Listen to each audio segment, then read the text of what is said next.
میرا سوال یہ ہے باپا جی نے درس نظامی کی تعلیم مکمل کہاں سے کی ہے؟ نیز دعوت اسلامی بنانے سے قبل باپا جی کا ذریعہ معاش یعنی کاروبار کیا تھا؟ دعوت اسلامی سے قبل جھاڑو بناتا تھا میں نے درس نظامی نہیں کیا، ایک دن کا بھی کورس میں نے نہیں کیا. میرا بس وہ مطالعہ، علماء کی صحبت. دیکھو اج تائیں تسی کدی یہ آکھیا ہوئے کہ جناب اسی آئی دوائی لینی ہے تو نائی کو لینی ہے، کیوں بھی ڈاکٹر کو کیوں جاتے ہو کہ ایکسپرٹ ہی ہے. اچھا کدی تسی انج آکھیا ہوئے بھی میں وال کٹاونے نے تے میں چل کے جڑا ڈاکٹر ہے میں اودے کول کٹاونے نے؟ اوکے نہیں جی ادا وہ اسی نائی کول ہی کٹاونے نے. وجہ کیا ہے؟ کہندا جی ہر شعبے دا ایکسپرٹ ہے، اودا کو استاد ہے، اوتھوں پڑھ کے آیا ہے، باقاعدہ سرٹیفائیڈ ہے، سند ہے اودے کولوں، اس تو بعد کام کرے گا. یار دین نو انہی یتیم سمجھ لیا جے جیڑا ہی کمرے وچ بیٹھا ہے اردو دیاں کتاباں پڑھ کے تے بات شروع کر چھڑدا ہے. اور تانوں پتہ نہیں کی ہو گیا ہے جیڑا کوئی چند انگلش دے جملے بولے پینٹ پاوے تسی سمجھو دین لینا ہی اے دے کول ہے. خدا دا خوف کرو یار. نبی پاک نے اے جڑے کمرے وچ کتے بننے نے انہاں بارے نہیں سی فرمایا بلکہ علماء دے بارے فرمایا ان العلماء هم ورثۃ الانبیاء کہ جڑے علماء نے اے ہی نبیاں دے وارث ہوندے نے. کو خدا دا خوف کرو یار. کہڑے جاہل دے پیچھے ٹور پے؟ نبی پاک نے فرمایا میری امت تے وقت آئے گا اے جڑے جاہل ہونے نا جاہل، فرمایا جاہل فتوی دین گے بغیر علم تو دین گے. اور آقا کریم نے فرمایا انہاں دا بیڑا غرق تے ہونا ہی ہونا ہے لیکن کئیاں دا اونے ہور بیڑا غرق کر آ جڑے اجے بھی سن دیو تہاڈا بیڑا ہی غرق ہویا بیٹھا ہے. کو خدا دا خوف کرو یار. کو علماء اہل سنت نو دیکھو سنو بیٹھو تے صحیح نا. غالب علی سرکار عباس اتاری صاحب کہتے ہیں کہ دین کے وارث تو علماء ہیں، تو علماء سے مسائل پوچھنے چاہیے. بالکل صحیح کہہ رہے ہیں. دیوبندی علماء سے نہیں نہیں نہیں نہیں وہ تو گستاخ رسول ہیں. تو جناب بریلوی علماء بھی دیوبندیوں کے نزدیک جو ہیں وہ مشرک ہیں. لو سامو کون سے علماء وارث ہے؟ کہا کرو بریلوی فرقے کے علماء ہیں وارث. اور اگر پرانوں کی بات کرو گے تو وہ تو ہمارے بابے ہیں، امام بخاری، امام مسلم. ہم ان بابوں کو مانتے ہیں جو کتابوں کو مانتے ہیں، جو کتابوں کے غدار ہیں ان بابوں کو ہم نہیں مانتے. تمہاری ڈگری کی اوقات یہ ہے کہ ایک عام دیوبندی بھی تمہارے اعلیٰ حضرت کو کالا حضرت کہتا ہے، مشرک کہتا ہے. اور ایک عام بریلوی اشرف تھانوی کو حکیم الامت نہیں مریض الامت کہتا ہے. لو سامو مسلمان بھی نہیں سمجھتا، عالم دین تو بڑی دور کی بات ہے.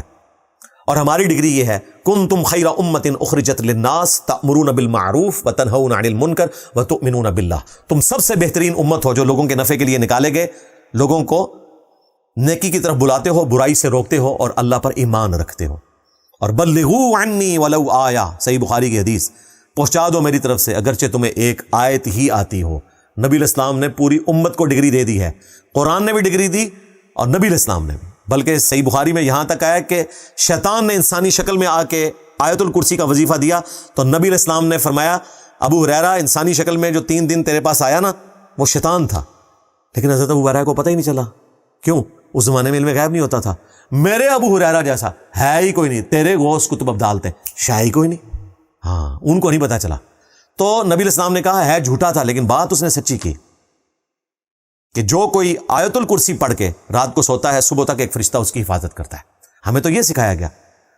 قرآن پاک میں سورۃ البقرہ میں آیا کہ سود کھانے والے کے خلاف اللہ اور اس کے رسول کا اعلان جنگ ہے عز وجل وصلی اللہ علیہ وآلہ وسلم. اس کے لیے کسی ڈگری کی ضرورت نہیں ہے. اگر پرائمری اسکول کا بچہ بھی آپ کو یہ آیت بتائے گا آپ اسے ڈگری نہیں مانگیں گے بلکہ آپ آیت کھول کر اس پہ عمل کریں گے. اور اگر کہیں گے کہ میں آیت نہیں مانتا چونکہ تیرے پاس ڈگری نہیں ہے تو تمہاری اپنی ڈگری کا ایمان بھی فارغ ہو جائے گا. پھر ہم یہ کہنے میں حق بجا رہے ہیں کہ میرے نبی صاحب ہے ہی کوئی نہیں، تیرے بابے تھے شاہی کوئی نہیں. ہم نے اپنے اسٹوڈنٹس کو یہ بات رٹا دی ہے کہ آپ نے کتاب و سنت کو حجت ماننا ہے. کہتے ہیں جی آپ بابے تھے شاہی کوئی نہیں، یہ نہ بولا کریں، بس اتنا کہا کریں کہ میرے نبی صاحب ہے ہی کوئی نہیں. نہ یہ اگلے حصے نہیں تو تبدیلی لائی ہے. اور یہ آپ خود بھی مانتے ہیں. آپ نے ایک جھوٹی کہانی مشہور نہیں کی تھی، بابا جی خادم رضوی نے بھی سنائی تھی کہ بڑے سے بڑا غوث کتب ابدال کسی صحابی کے گھوڑے کے قدموں کی خاک کے برابر نہیں. اور اس میں صحابی بھی حضرت معاویہ رضی اللہ تعالیٰ کا نام لیتے ہیں. امیر معاویہ نے جو حضور کی حمایت میں گھوڑا دوڑایا نا، اس گھوڑے کے ناک میں جو مٹی داخل ہوئی نا عمر بن عبدالعزیز تو اس کا مقابلہ بھی نہیں کر سکتا. یعنی شیعہ نے اپنا گھوڑا بنایا ہوا تھا حضرت حسین کے نام کے اوپر، انہوں نے حضرت معاویہ کے نام کے اوپر ایک گھوڑا بنا دیا. تو اب آپ سمجھ لیں کہ شیعہ کا گھوڑا بھی ہے، سنیوں کا گھوڑا بھی ہے. ہاں تو اللہ سے ڈر جاؤ. کہتے ہیں نہیں یہ حافظ ابن کثیر نے لکھا، اس سے پہلے شیخ عبد القادر جیلانی نے لکھا، اس سے پہلے جو ہے وہ احمد بن حنبل نے لکھا، اس سے پہلے عبداللہ بن مبارک کے متھے مارتے ہیں بلکہ عمر بن عبدالعزیز کے متھے مارتے ہیں. اللہ سے ڈر جاؤ، وہ اس قسم کی بات کر ہی نہیں سکتے تھے اور اگر کی ہے تو اللہ سے معافی مانگیں گے. سنن ابن ماجہ میں اور جامع ترمذی میں حدیث ہے ایک مؤمن کی حرمت کعبے سے بھی بڑھ کر ہے. ہاں تو بھائی کوئی مؤمن نہ آج کا نہ اس زمانے کا کسی صحابی کے گھوڑے کے قدموں کی خاک نہیں ہے. ہاں